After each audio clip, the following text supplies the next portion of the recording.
Aloha, welcome back. As you can see, it's still snowing out there. This has to be one of the roughest winters on record. I really feel bad for the people in Texas that aren't used to it. I mean, we are, but in comparison, last year we only had 4 inches of snow. This year we have almost over 40. I mean, if you do your math, that's about 3.5 feet and well over a meter. So this winter, haven't been doing a tremendous amount of tiki drinks.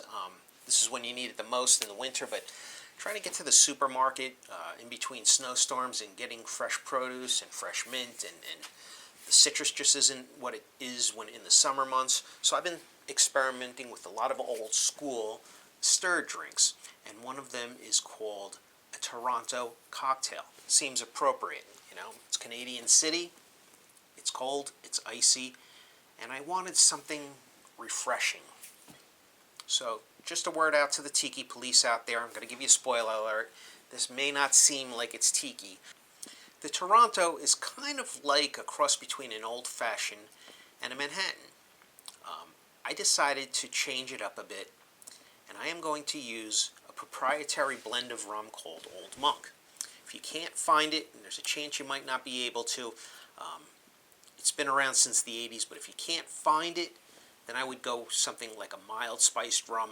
Try it with any rum. I haven't tried it with anything else because this stuff is delicious. The name of this drink is the Kalonakikeke, and that is the Hawaiian word for Alaska. If you do some research, there are some theories out there that Pacific Islanders originally came from Alaska. They may not seem so far-fetched. Typically, people will always move from a colder region to a warmer one. And the trade winds are going in the right direction. It's pretty possible that they ended up in the South Pacific. Take a look at these ancient tools. Some of them are found in Hawaii, some in North America, and some in Tahiti. They all look pretty much alike. I mean, they're not sophisticated tools, but at the same time, you see the similarities there. And so you even wonder, maybe these people did carry these instruments over from somewhere like Northwest America. We don't know, we won't ever know, and all the anthropologists and scientists in the world will never be able to agree on anything. But enough with the history lesson. Let's get on to the cocktails. I created this cocktail in the spirit of the Toronto cocktail, but with a tiki twist. I named him after one of the pieces of artwork in my book, Tiki Triangle, and you'll see him in the upper left-hand corner of the book. And you want to say to yourself, why is a polar bear on a cover of a tiki book, and why is he wearing a pirate hat? Well, as the story goes, the pirate ship went off course, the captain was attacked by a polar bear, he got his pirate's captain hat, and the bear even found his way into the rum supply on the ship. The list of ingredients are going to be interesting. If you go to the supermarket and you get syrup, if you don't already have some for your pancakes, get grade A robust. In the beginning, the Canadians had a grading system from A to C, A being the best for eating raw, and C, which was mostly darker and denser and better used for baking. Then they changed it to color, from golden to amber to dark to very dark. Now they are finally at how they are comparing them to flavor profiles, like delicate, rich, robust, and strong. 3 different grading systems, all within I don't know how many years, but your best bet is to get something that looks like the middle 2, probably the third one, which looks more like Coca-Cola. Don't worry about artificial dyes or colorings. If it is Canadian and 100% pure, they cannot legally add any coloring to it like they can with a lot of rums and a lot of other things here in the United States. Whatever you do, don't get any of the artificial stuff like stevia or sugar-free, or especially anything with corn syrup. You definitely want 100% pure maple syrup here. They all put them on the shelf in similar looking bottles and similar colors, but you definitely want the Canadian stuff. I'm sure the maple syrup from Vermont will do. I just don't know if there's a different color or grading or flavor profile system. That much I don't know about, but I don't see a lot of Vermont stuff available here in the New York area, so that's why I go with maple syrup. The next thing you want is a mixing glass, and it doesn't have to be a fancy one like I have here. You could just as easily use a pint glass and use a chopstick for a stirrer. You could use a Pyrex mixing glass. The spoon just has to be thin because you don't want it to slow you down with all the ice in there. But get the proper vessel for stirring. Make sure it's got a wide mouth so you fit plenty of ice and plenty of the liquids in there, and you could stir it rapidly like you're about to see. Now, as usual, you want all your ingredients in front of you so you're not fumbling, looking around, or whatnot. Always start with a full glass of ice. Don't worry if it looks like it's too full. Trust me, this is going to melt in half in a minute, as you can see. So let's use our stickiest ingredients first. This way we can wash it out with the other ingredients.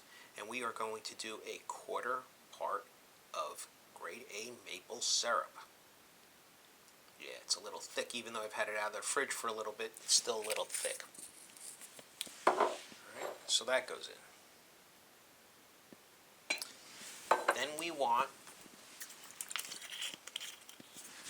a quarter of an ounce of Fernet Branca, which is an Italian liqueur. It's almost 200 years old, 175 to be exact, and it's made up of like 27 different botanicals, herbs, and whatnot. You're not going to replicate this, and even if you give it a smell, it almost tastes like those Girl Scout cookies or those Andes Thin Mints. It's really refreshing. It's perfect for this cocktail. And then we want 2 ounces of Old Monk rum. You can try it with another rum. This just happens to work best with this. Just one.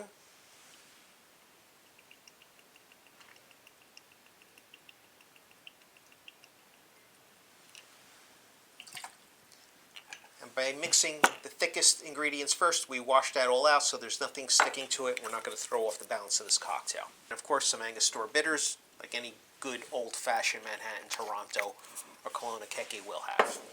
And then we just stir.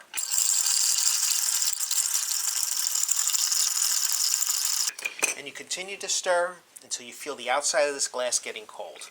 And you see the ice that was filled to the top, now it's almost reduced by half. So we take our chilled stem glass out of the freezer. We put 1 large ice cube in there for garnish. And we simply pour. And look at that, it looks delicious already.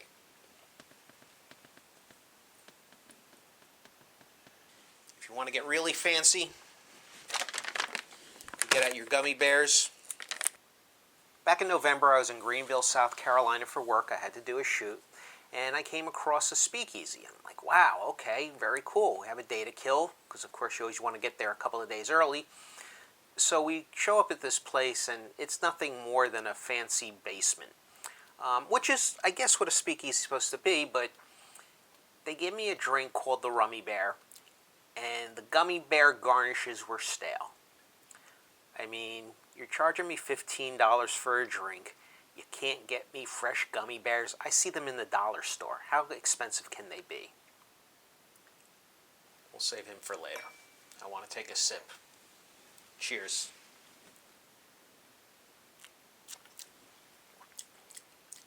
It's delicious. Maple syrup, the Fernet Branca. It's refreshing. Here's to my friends in Texas. Be safe. I hope you get your power back soon. And to everybody else in the Northeast and everywhere else in the country. It's been a rough winter for the whole country. Not to mention COVID. Let's not even get started on that. But hope you're enjoying some nice cocktails at home responsibly. Cheers. Mahalo. And we'll see you soon.